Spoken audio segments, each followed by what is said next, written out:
You are listening to the Pilgrim on the 405 with Will Christ. Join him as he and his guests discover how businesses thrive in California. Well, welcome to the Pilgrim on the 405. We are really blessed today to have some wonderful conversations coming up with a young woman who has given a lot of her life to helping people thrive in California. And these are particularly people who are blessed with a particular way of being in the world. And so I want to welcome Courtney English, the founder and president and sustainer of No Limits Learning Center. Courtney, welcome. Thank you so much, Will. It's great to be here. Tell us a little bit about this wonderful project that you have. So in 2012, I actually discovered that there was a big need in what adults with special needs do after they transition out of the public school system. And I was fortunate enough to work in the special needs community through high school and stayed friends with a lot of the students and parents after we graduated. And as I was going into college and studying, they approached me and asked if I would be interested in looking into developing a school for adults with special needs, something for them to do after they graduated out of the public school system. So in 2012, I started doing my research and just saw that there was a big need out there and decided to kind of try to meet that need. So let's talk a little bit about the flow of life for someone with special needs. I mean, there are lots of supports in kindergarten, elementary, high school. Tell me a little bit about that. Yes, so there are a plethora of services all through school for these special needs individuals, all the way from early intervention before they even enter preschool. So there's different services out there for them, available to them, and those kind of drop off after they exit the public school system and enter basically into adulthood. And so that was something that we wanted to be able to continue for them, continue these services, and teach them how to live independently and be a part of the community. So this is not a long-term care facility that you have? Not a care facility per se. However, we do not have a time limit that students can attend our facility. So they're able to come in at 18 or 22, depending on their needs, and they are able to stay with us as long as they still meet our criteria. So there is no time limit, and there's always different things to learn, and we are able to actually serve. Our oldest student right now is 65, so we're really lucky to be able to serve them for a long period of time. But the intention is not that they will be here forever. Correct, yes. So our goal is to have them live as independently as possible and to continue to teach them skills, whether they continue to live at home with parents or move out on their own. We do have a few students who have been able to move out on their own and live independently, and have also gotten jobs, which is really exciting. So our main focus is to, just really focus on life skills and living independently and just how to contribute to society. And so talk to me a little bit about some of the people who've come through your program and successfully transitioned to either continuing to live with their parents or living on their own and contributing to society. Yes, so we've actually had quite a few students who have come, and we've gotten a lot of feedback from parents as far as their independent living skills and how much more they're doing at home on their own and, helping out with the family or at their church, volunteering there and doing different skills that we have taught them at our learning center. And also just contributing to their family, starting to cook or clean and help out with things that, a lot of people think that they can't contribute or help with, and they're doing that now, which is really exciting. We do have a few students, like I said, who are now volunteering at their church doing different clerical skills that we've taught them. And we actually also have another adult who's living completely independently on her own. And she just comes to us for additional academic classes and life skills classes. So talk to me a little bit about what they're doing in terms of jobs, because you help them find jobs, right? Actually, we do some vocational skills, but our main focus is life skills. And if somebody wants to find a job, what do they do? There are other programs out there that do help them find jobs. There are different regulations that are just changing within this last year. That makes it very difficult for an individual with special needs to obtain a job, where before they were able to be paid by piecework or, different things like that. And now it's actually, they are having to do competitive employment, and the requirements are that they need to be able to make minimum wage at least. And so that's really hard for, our students who maybe can't keep up with someone typical of their age. And so that's been a big challenge this last year as rules have changed with that. It's great that, they're being held to the standards as everyone else, but it is also a difficult thing for them. Wow, well that's a kind of a mixed bag, isn't it? It On the is. one hand, to want to respect them and to be able to support them at the level that other people are supported. On the other hand, I think there was some advantage to offering people who could do certain things at a lower cost. Exactly. And that's really hard for the employers as well. Of course, they need to look out for their businesses and do what's best. And, you can be a very compassionate person, but you also have to, be there for your business and Right, do what's right in that aspect as well. Right. So, do many of the people who are coming through your program wind up living at home, or they wind up living on their own?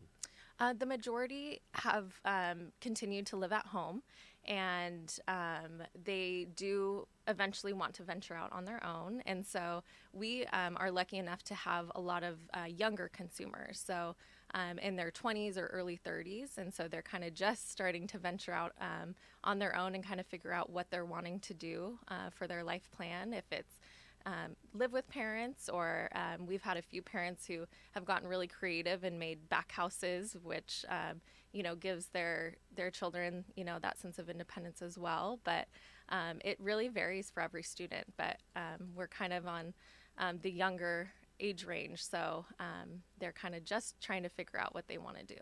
Well, talk to me a little bit, if you can, about the kinds of disabilities that you work with.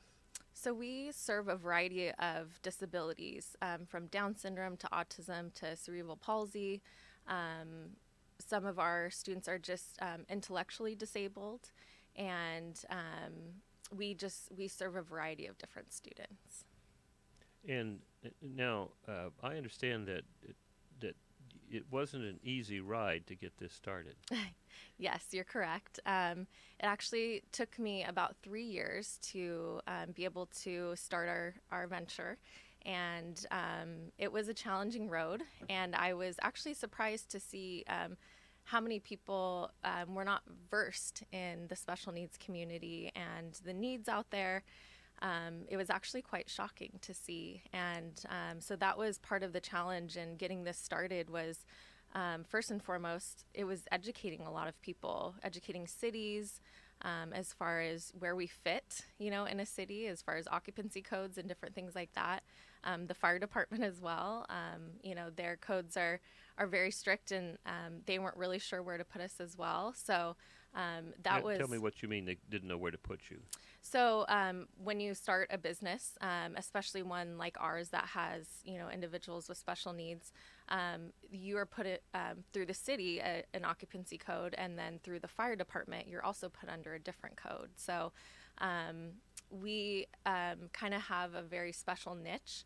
A lot of our students are high functioning as well, and so it's something different from a residential facility or, the institutions that they used to have where, they kind of want to revert back to that and put everyone in the same box, which doesn't really work in our case.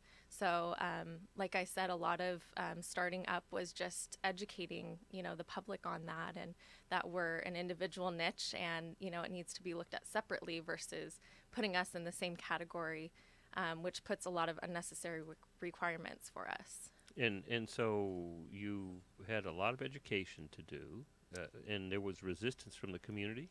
Yes, which was quite shocking for me. I guess I've, kind of grown up, and my parents, always had me around people with special needs, and I was always very comfortable with that. And it was quite shocking to see how many people were still, I guess, not as accepting as others. Were they afraid?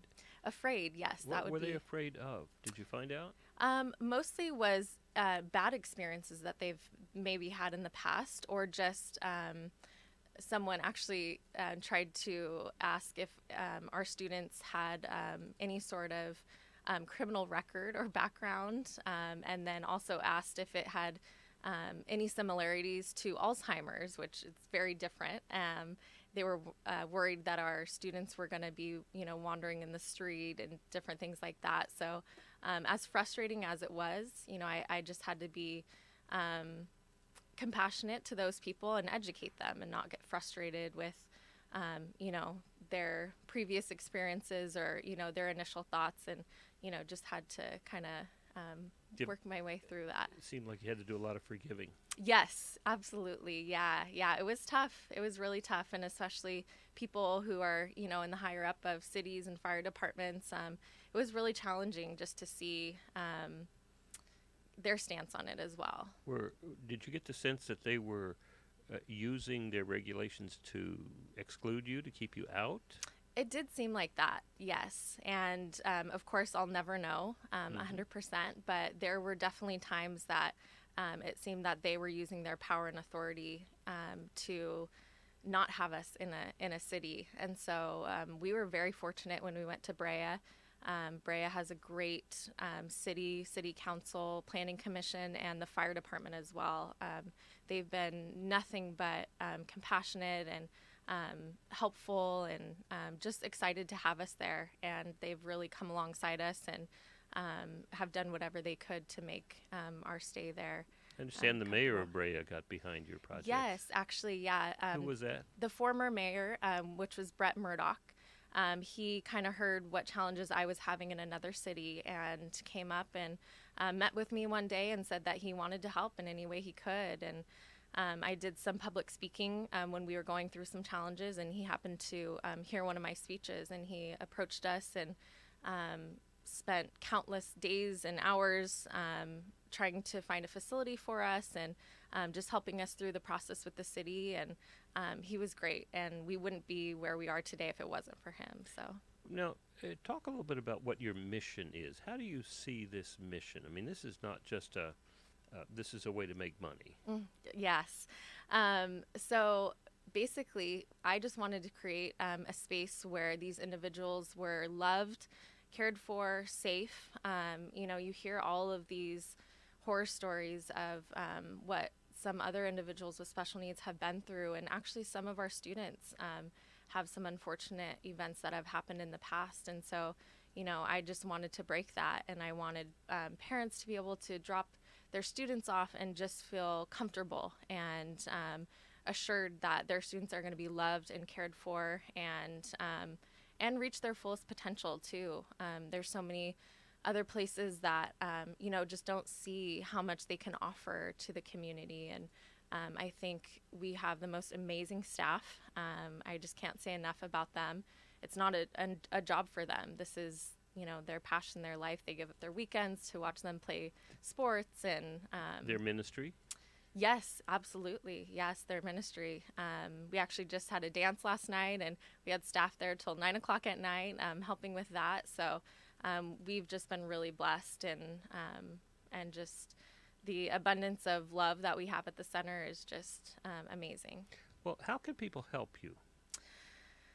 So, of course, we are a nonprofit, and so we are able to, we get the majority of our funding through the government and through the state, which is very helpful, but we also do a lot of fundraising, and there's always different ways that we are wanting to improve our program, and we are actually at capacity right now, and we're looking to expand. And so, even just advice. We've had a lot of people contact us and have financial advice or, expertise in nonprofits, and anything like that is helpful. We love volunteers. Our students love having people come in and help and be with them, and, that's always great as well. So where do you look for volunteers?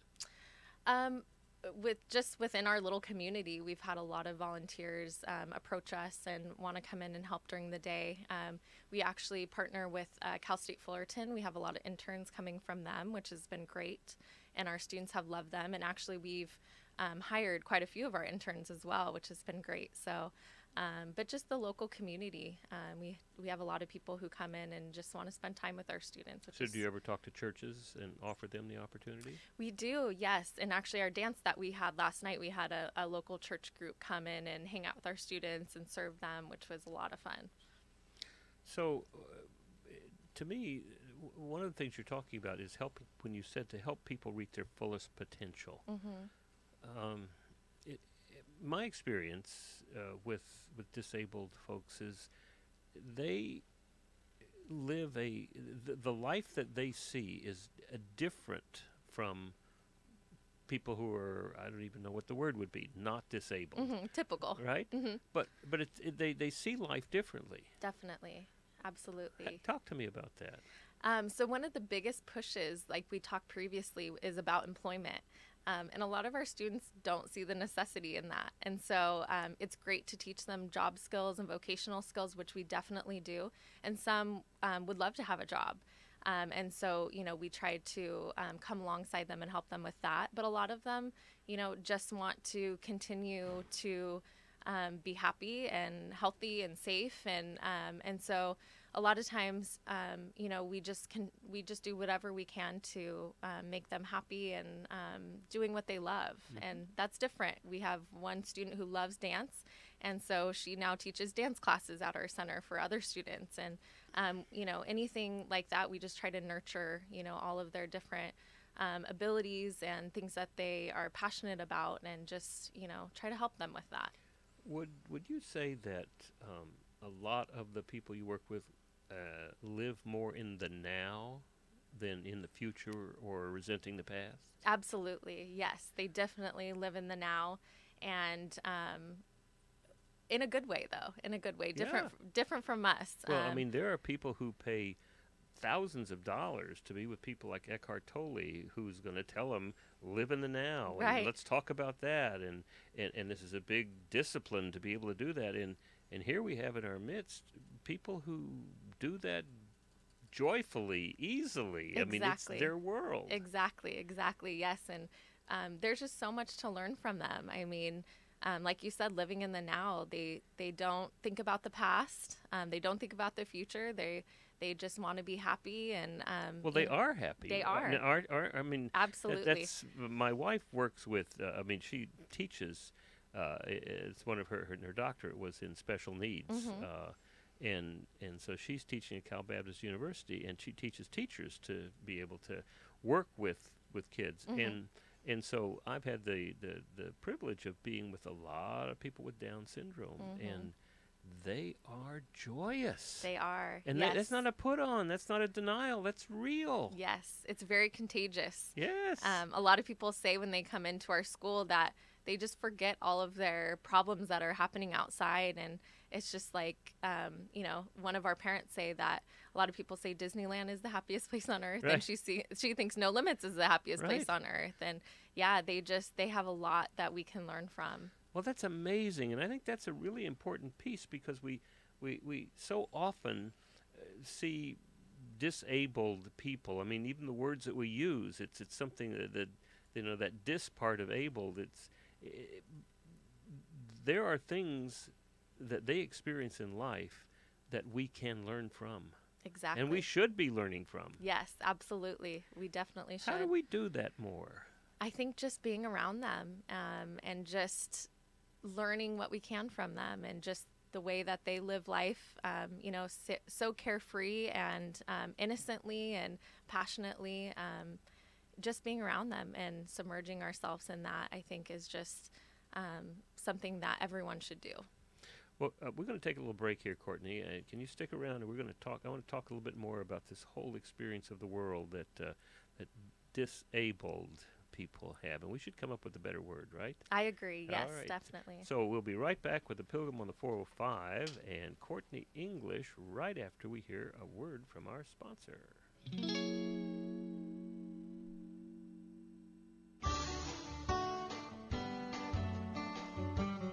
Hi, time for another tip from the Sandler Sales Institute. Prospects want your information and expertise.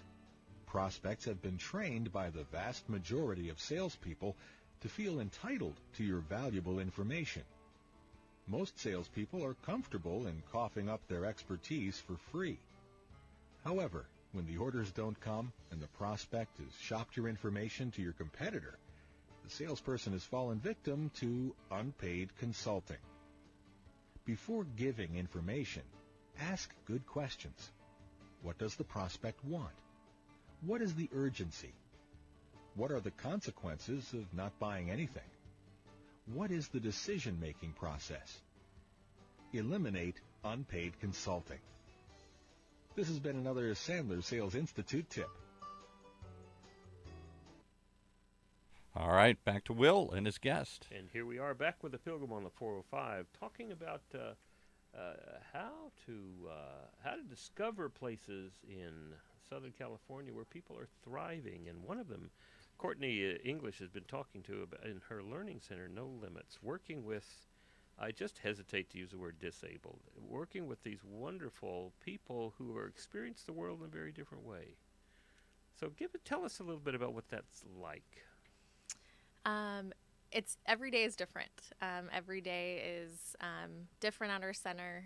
We have so many different stories and fun things that come up, and our students are just contagious to be around. And we've been so fortunate, and a lot of people say it's not coming to work every day. And it may sound so cliche, but I feel like I haven't worked at all these past 3 years. It's just a passion of mine, and I'm just so fortunate to be able to be around this community and serve them every day. Well, tell us a little bit. Give us some examples of what it's like. Now, let me tell you, you may infect some people with a real enthusiasm to come and try to experience this. So I hope I do. Well, go right ahead. This is your opportunity. So, just walking in the door every day, I'm greeted by 20 or 30 students with hugs, and we have one student who his thing is he's wanting to make coffee for everyone. So we have a little line of students that line up for coffee in the morning, and he makes them coffee and makes all of the staff members coffee, and that's what I'm greeted with every morning, and just students who are just excited to be at school every day, and just excited to be amongst their friends and peers, and it's just infectious there. All right. So as people grow deeper into this, do they become comfortable with the world as it's presented to them?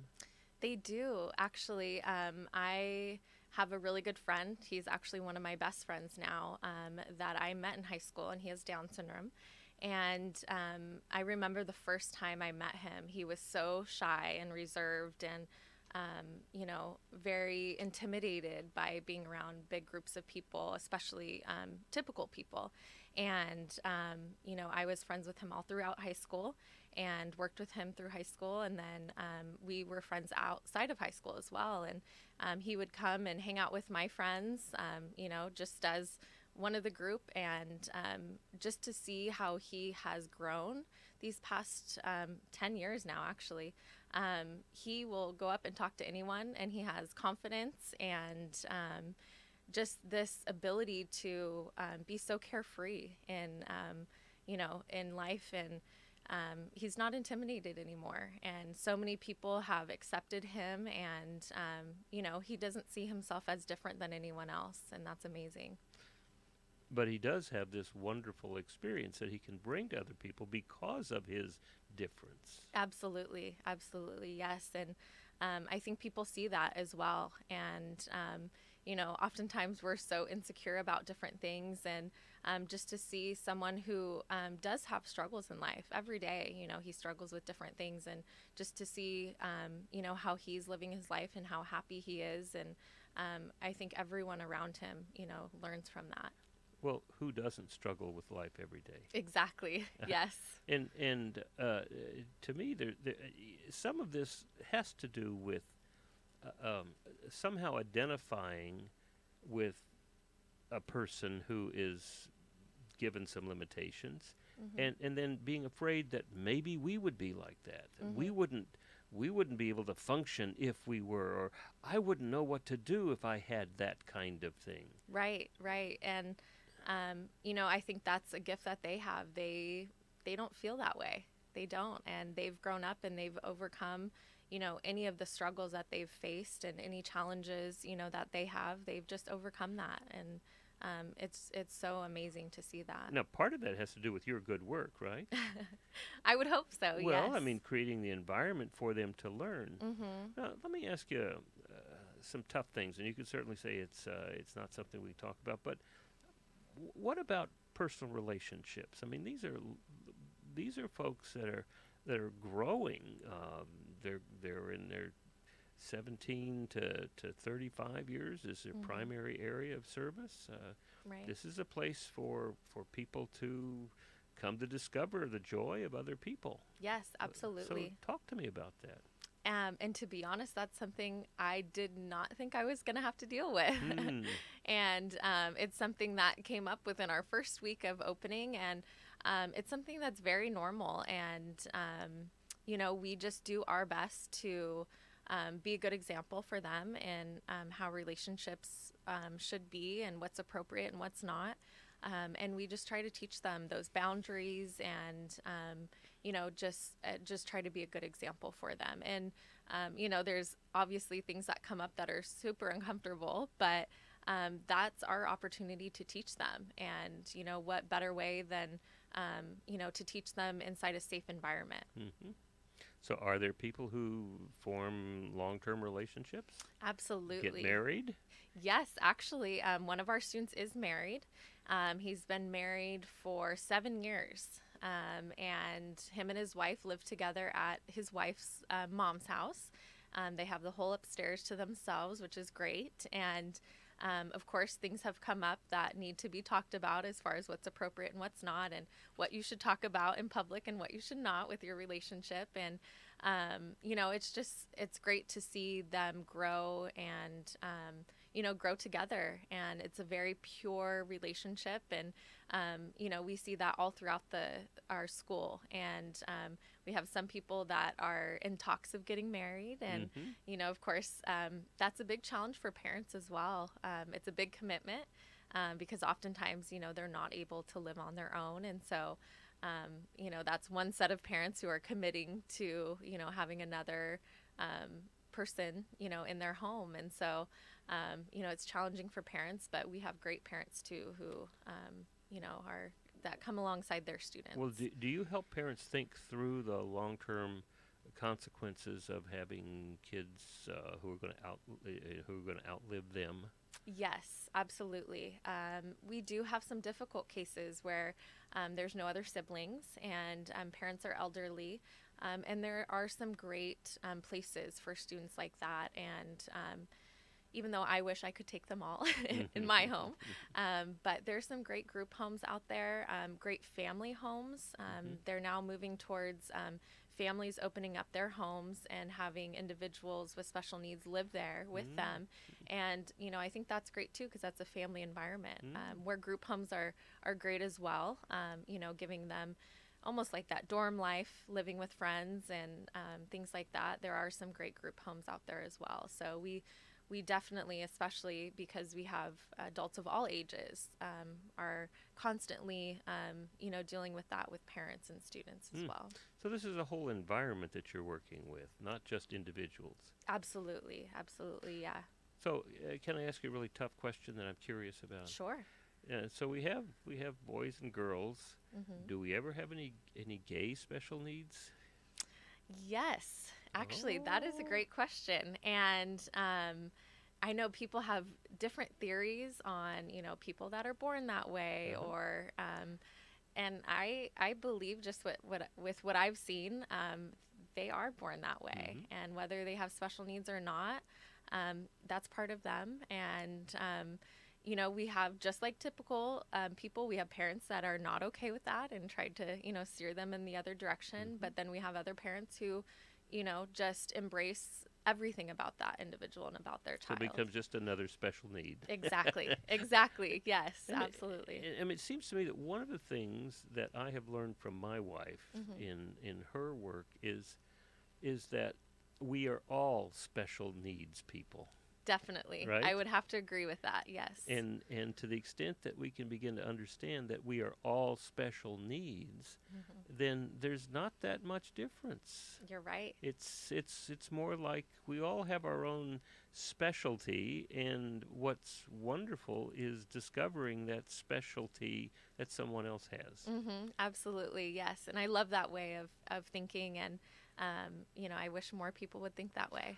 Well, and that may be part of the fear that you encountered as you were thinking about and asking about and proposing that you'd put this special place in that place where people were not as flexible, thinking that they didn't have special needs. They were normal.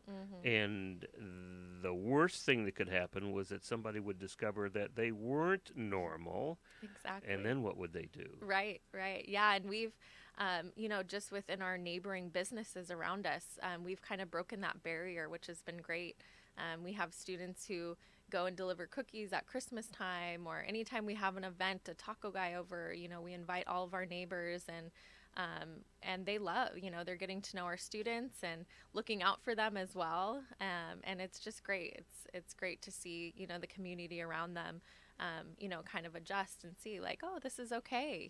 Like they're not a whole lot different than I am. Well, have you noticed the kind of transition that I've seen very often when we're dealing with special needs, whatever kind of special needs that make people different, which we all have, right? Right. But as we begin to reveal, talking with people who reveal to their parents, I'm special because I'm gay, I'm special because I have this limitation, I'm special because all of these specialties.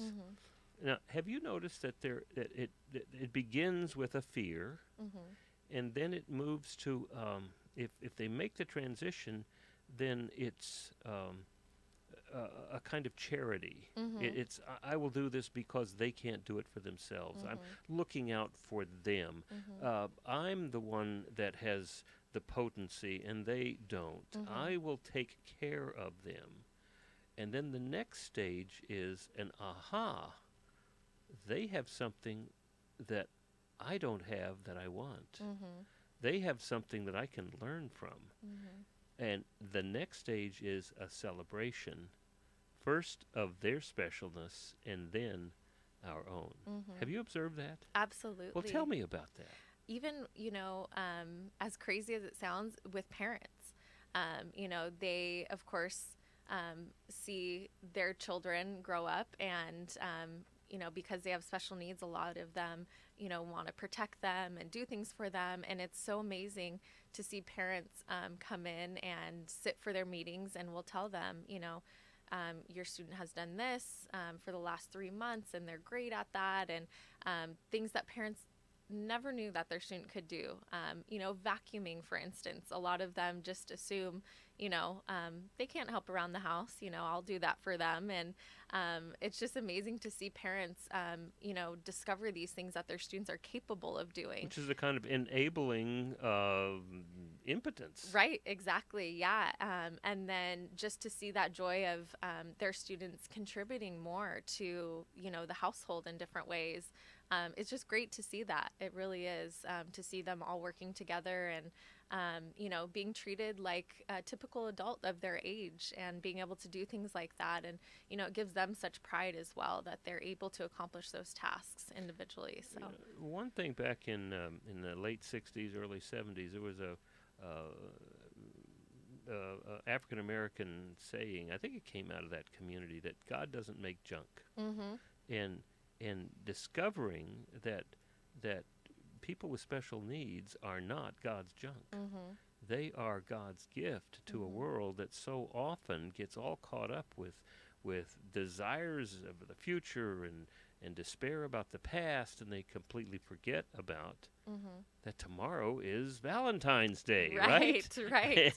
and it's that wonderful presence of the now that these kids bring to well, not just kids, but these people with these wonderful specialties that can help us to discover our own specialness. Right, absolutely. And I just think people that are in the special needs community, they see these individuals through God's eyes, and the value that they can bring. And I think that's all of our hope, is that everyone can see them how God sees them, and what a gift they are to this world. Well, and I think that if Jesus were to look at people, he would not use the word disabled. Right.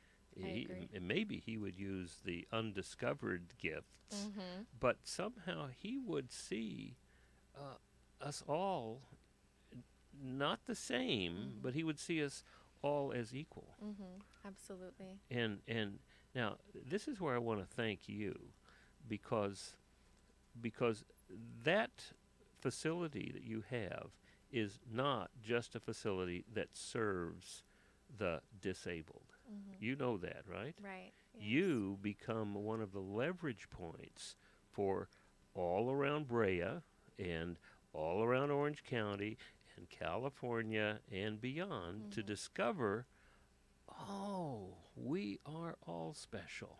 Absolutely. And it's what I want to praise you for is your willingness, your backbone to keep fighting through that until finally Murdoch comes to you and says, I have a place for you. Yeah. We're going to find a place for you. And without that kind of commitment from people, we lose the opportunity to really discover the abundance that God has for us. Yes, I right? agree. Yes. So I just wanted to praise you and all those people who helped you to do that. Thank you. Because you do that for us. Thank you. Yes, and I could not have done this on my own. Family and friends in the community, have made this possible. But you led it. If you had wavered for a moment, right, it wouldn't have happened. Yes. And we need people like you to take those stands in the place where people have their most fear. Because the reality is, there's nothing that we have to be afraid of. Yes, you're right. You're right. I mean, in fact, wasn't that one of the, I don't know if you can call it a command, but a direction, a part of the discipline that Jesus gave us? Didn't he say, don't be afraid? Right? He did, yes. And that's not just denial. It's not like, oh, well, I'm going to hold my breath and not be afraid, not let anybody know I'm afraid. That really is, get to the place where you have no fear. Yes. And that's the very people that you work with, right? Yes. They do that's not true. have fear. No, they don't. They are fearless. Yes. And people spend dollars, many dollars, lots of time, lots of resources to become fearless. And all you really have to do is come down to the No Limits Learning Center and spend a little time and experience and become fearless. Yes, right? Absolutely. So how do we get more people to experience this in Brea, Orange County? What should they do? I think, just looking around in your community. There are programs all over the all over the world, actually, and just taking a look into that community and seeing what's around you and how you can get involved and help with that. Special Olympics is all over the world, and that's something to be involved with, and and just doing research as well, and informing yourself of this community, and again, just getting involved as much as possible, I think would make this world a better place. Well, all right, so let's warn people in advance, right? Yes. While coming because you feel like you ought to help people who were in trouble or had needs, that's certainly okay. But be prepared that when you come, you will be challenged to make huge changes in how you see the world, how you hear the world, in fact, how you experience the world, right? Absolutely. Yes. Oftentimes we think, we're bringing something to them, and more often than not, they are bringing things to us and teaching us life lessons. And you see that every day, right? Every day. Right. Yes. So let's challenge people. Let's challenge people to try, simply to put themselves in a place where there are folks with these special needs and begin to discover not only the great value and abundance of people with special needs, but also what we can learn about our own specialness. I think that's a great challenge for everyone. All right. Well, how would they get in touch with you, Courtney? So they can visit us on our website, which is www.nolimitslc.org. We also have a Facebook and Instagram page that they can follow us as well. And our website is probably the best place to find more information, and you're able to contact us through that. And if they wanted to call you and talk to you personally? They can call our office line, which is 714-674-0368. One more time? 714-674-0368. Well, thank you, Courtney, for being with us, and thank you for allowing us to recognize you as one of those people with great backbone and great insight and great support in helping to challenge the rest of the world, not just to take care of people with special needs, but to discover our own specialness and how we live in this abundant life, especially in Southern California, that God's given us. Yes, and thank you so much for having me. Oh, good. Well, there you have it, another way to thrive in Southern California. It's the Pilgrim on the 405 wishing you and all your friends a great time, and also challenging you to find those places of specialness in our lives so that you too might discover your own specialness. You've been listening to The Pilgrim on the 405 with Will Christ. To hear more of the programs in this podcast, go to www.willchrist.com.